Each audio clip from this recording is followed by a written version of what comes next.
E aí, fantasmas! Sejam muito bem-vindos ao Gengar! No último domingo, o Ash capturou o seu primeiro Pokémon fantasma, o Gengar, justamente o meu monstrinho favorito. Isso não surpreendeu muita gente porque essa hipótese já era meio que ventilada. O que surpreendeu foi a história por trás da vida do Gengar. O mais novo Pokémon do Ash é mais um dos monstrinhos do nosso herói que foi anteriormente abandonado pelo seu antigo treinador. É uma história bastante triste que eu vou explicar ao longo do vídeo, assim como a história de outros Pokémon abandonados no anime, e tentar entender o porquê treinadores abandonam seus Pokémon. Então vamos começar pelo próprio Gengar. Nesse último episódio apareceu o seu treinador original, que ele falava que há 3 anos atrás ele tinha deixado o seu Gengar parado em um local específico e mandado ele ficar esperando por ele. E foi isso que o Gengar fez sem saber que tinha acabado de ser abandonado. Com o passar das semanas, meses e até anos, o Gengar foi ficando um pouco triste e aí começou a assombrar uma casa e as pessoas que entravam nela. E é por isso que ele primeiro apareceu no anime assombrando e assustando o laboratório do Professor Sakuragi e assim como todos os protagonistas do anime.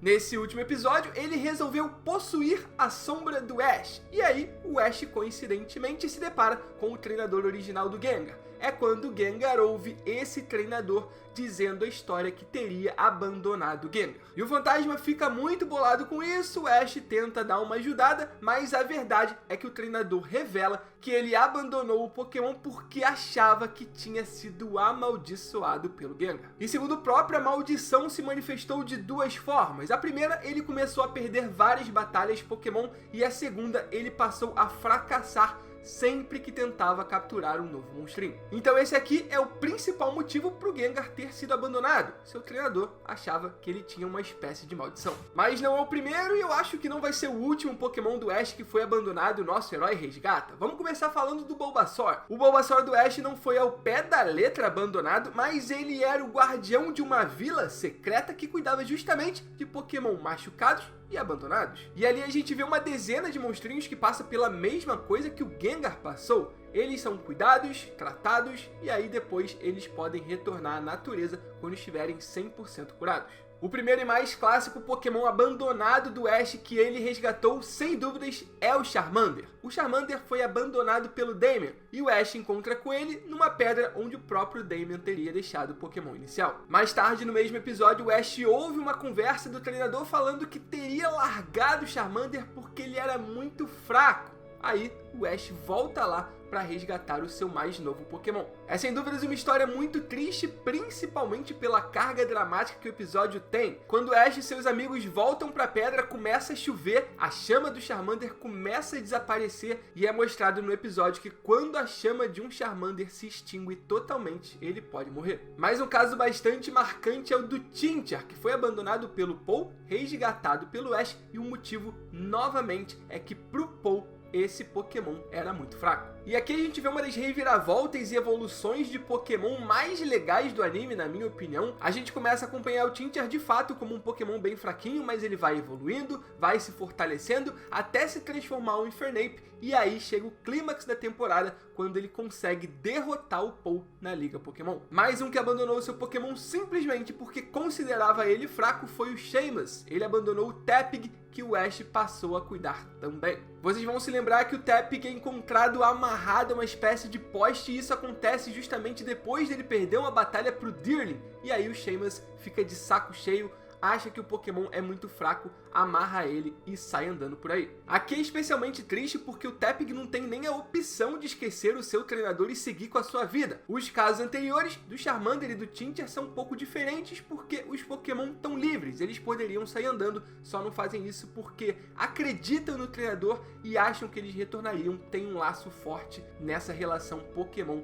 e mestre. O Tepig não, ele tá amarrado sozinho e ele não pode simplesmente fazer nada. É muito triste a situação do porquinho. Então, sem dúvidas, o principal motivo de um treinador, pelo menos no anime, abandonar um Pokémon é ele ser fraco. Ou pelo menos fraco segundo o treinador. O caso do Infernape é bastante claro que um Pokémon pode ser considerado fraco para um treinador, mas nas mãos de um outro ele se torna muito poderoso. E aqui vale fazer uma observação que a palavra abandonado em inglês seria released, só que se a gente traduzir ao pé da letra released seria algo como libertou ou liberado. E isso não faz muito jus ao que os Pokémon passaram, que esses Pokémon que eu citei anteriormente sofreram. Por isso eu costumo usar a palavra abandonado. Só que o Released é usado tanto para esses casos quanto para outros casos, como por exemplo a Butterfree do Ash. Então, ainda que eu use a mesma palavra abandonado para me referir ao caso da Butterfree do Ash, claramente são situações diferentes. Dito isso, a gente pode considerar outros casos, como por exemplo o próprio Pokémon querer ser libertado. É o caso da Butterfree, é o caso do Pidgeot,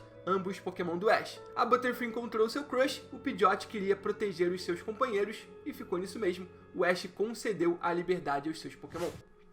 Nossa, tá muito calor. E ainda um último caso que a gente vê no anime um pouco mais raro é o caso de um Pokémon não obedecer ou não dar muita bola para as ordens do seu treinador. Isso acontece muito com a Dawn e com o Patiriço, mas depois, felizmente, tudo fica resolvido. Ainda sobre o lance de abandonar ou libertar um Pokémon, a Jessie, em relação ao seu Dustox, ela quebra a própria Pokébola e é algo bem marcante, bem simbólico de que, de fato, aquele Pokémon agora não pertence mais ao treinador, é um Pokémon livre. Aqui, pelo menos, a situação não é de abandono, e sim de libertar. Pensando nesse tema e olhando agora um pouco mais para os jogos, a gente, treinadores ou jogadores, temos uma prática bastante comum de libertar, de dar release, ou se você preferir, de abandonar alguns dos nossos monstrinhos. Principalmente quem faz Shiny Hunt. A gente choca centenas, às vezes milhares de ovos para encontrar um Pokémon Shiny, e todas aquelas dezenas ou centenas ou milhares de Pokémon que a gente chocou, a gente acaba abandonando. O que nos diferencia, por exemplo, de um Paul ou de um Damian? Eu acho que o que diferencia é que a gente não considera aqueles Pokémon fracos, a gente só tá devolvendo eles pra natureza. No fim das contas, o objetivo era encontrar o Shiny e os normais acabam sendo desvalorizados. Pode ser um pouco triste também, mas não a prática que visa só o poder, a força do Pokémon, e aí a gente acabaria rejeitando esse Pokémon. Não é o caso. Ainda sobre os games, eu acho que a geração que melhor aborda o tema, sem dúvidas, é a quinta, com a Team Plasma. A Team Plasma fazia vários discursos ao longo de Black and White pedindo para que os treinadores libertassem os seus Pokémon. E eles não estavam falando para abandonar porque os Pokémon eram fracos, não. Eles estavam pedindo para libertar porque, na teoria, ou pelo menos superficialmente, a Team Plasma defendia o fim do uso dos Pokémon para batalhas. Eles queriam que os Pokémon fossem realmente, totalmente livres. Que até parece uma ideia boa, né? Só que lá no fundo, bem no fundinho mesmo, o objetivo principal da Team Plasma era que o Ghetsis fosse o único treinador Pokémon da região de Nova. E como sendo o único treinador, ele consequentemente ia controlar a região.